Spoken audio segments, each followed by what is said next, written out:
La problématique de la censure est omniprésente dans les régimes totalitaires du XXe siècle. Pour nos contemporains, c'est si vrai qu'elle est devenue synonyme de dystopie totalitaire, comme dans l'œuvre de George Orwell. Mais si la censure d'État est souvent très organisée, la lutte contre cette censure l'est aussi. Dans cette vidéo, nous allons aborder spécifiquement les stratégies de lutte contre les censures des dissidents soviétiques.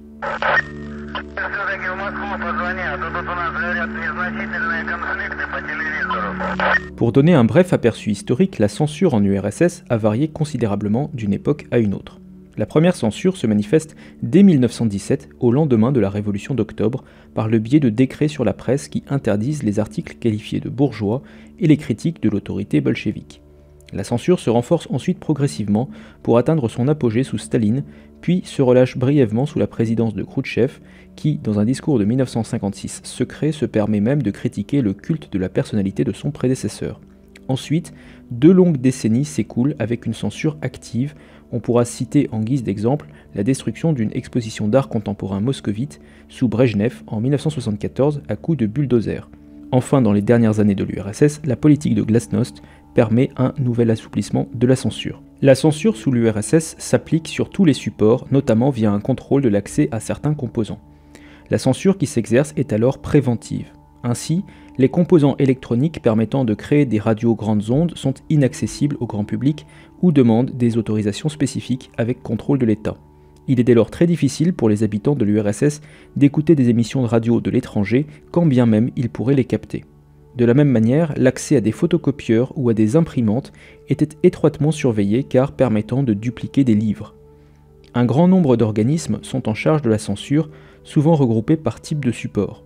On peut ainsi citer la Glavlit en charge de la presse et des publications, la Goskomizdat en charge des ouvrages, le Goskino en charge du cinéma et la Gosteleradio en charge de la radio. La seule Glavlit à son apogée rassemblait environ 70 000 fonctionnaires chargés de la censure. Le processus de censure pouvait ralentir considérablement la sortie d'un livre, même s'il était favorable au régime. D'autant plus que le processus de censure pouvait nécessiter plusieurs bureaux en fonction des spécialités, par exemple s'il y avait des éléments à portée militaire. Il est à noter que certaines personnes avaient accès aux documents censurés rassemblés dans des bibliothèques surveillées, dites Spetskran, moyennant une autorisation spéciale des services de renseignement. On pourrait résumer la situation par la formule de Ray Bradbury: il y a plus d'une façon de brûler un livre et le monde est plein de gens qui courent partout avec des allumettes allumées.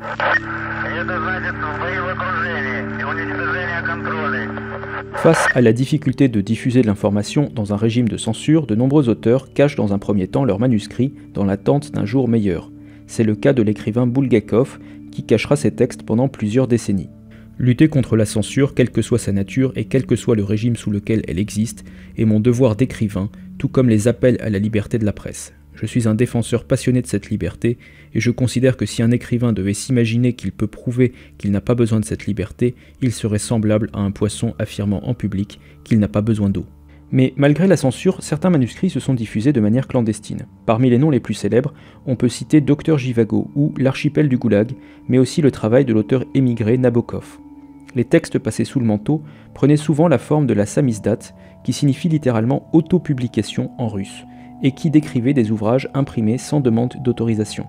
Plus rarement, des ouvrages imprimés à l'étranger étaient obtenus illégalement et diffusés à l'intérieur du pays. On parle de tamizdat. Le public lisant ces documents clandestins est estimé à 200 000 lecteurs, soit une infime minorité des habitants de l'URSS. La qualité des textes clandestins varie largement. On y trouve de tout, des journaux, des magazines, des livres, des pièces de théâtre. Certains sont le fait d'illustres inconnus, d'autres sont produits par des dissidents politiques confirmés. Les lecteurs, qui baignent dans un écosystème entièrement contrôlé, font leur la phrase de Isaac Asimov: « Tout livre qui mérite d'être interdit est un livre qui mérite d'être lu ». De la même manière que pour le contenu, la forme de ces documents clandestins varie considérablement. Il est courant de retaper le texte intégralement sur une machine à écrire, si possible une machine précommuniste issue de l'étranger. Le KGB a en effet rapidement mis en place un catalogue des signatures de machines à écrire pour pouvoir identifier les auteurs de textes clandestins. Comme ce matériel ne permet de réaliser qu'un seul exemplaire à la fois, à la manière de moines copistes, il est fréquent que le texte soit tapé sur du papier carbone. Le résultat est donc souvent flou, le papier semi-transparent et les coquilles typographiques ou fautes d'orthographe sont nombreuses. La diffusion de ces livres improvisés se fait de la main à la main entre personnes de confiance. La règle tacite veut que chaque lecteur n'ait que 24 heures pour le lire avant de le diffuser à son tour à un autre lecteur. Ainsi, les lecteurs doivent se cacher la nuit pour lire les textes les plus longs jusqu'au petit matin. Pour mieux dissimuler ces textes sulfureux, il arrive, surtout à partir des années 70, que la samizdat soit dissimulée dans des couvertures de livres parfaitement autorisés et anodins. Des équivalents de la samizdat existent pour les autres supports, au passage. Ainsi, pour les audiophiles, on parle de magnetizdat, qui désigne la diffusion de musique sur des supports magnétiques, comme les cassettes. Car la musique fait l'objet de la même censure que l'écriture et pour des motifs variables. On peut citer le cas des Plastic People of the Universe, en Tchécoslovaquie, accusés de chanter des chansons antisociales, ou les restrictions sur la musique rock'n'roll américaine dans la Roumanie de Ceausescu, au nom de la défense des langues slaves et latines.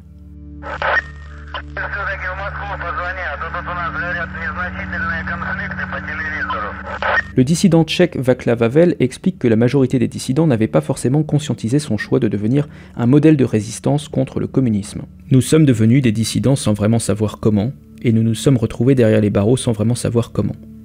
Nous avons simplement fait certaines choses que nous devions faire, et qui nous semblaient bon de faire, ni plus, ni moins.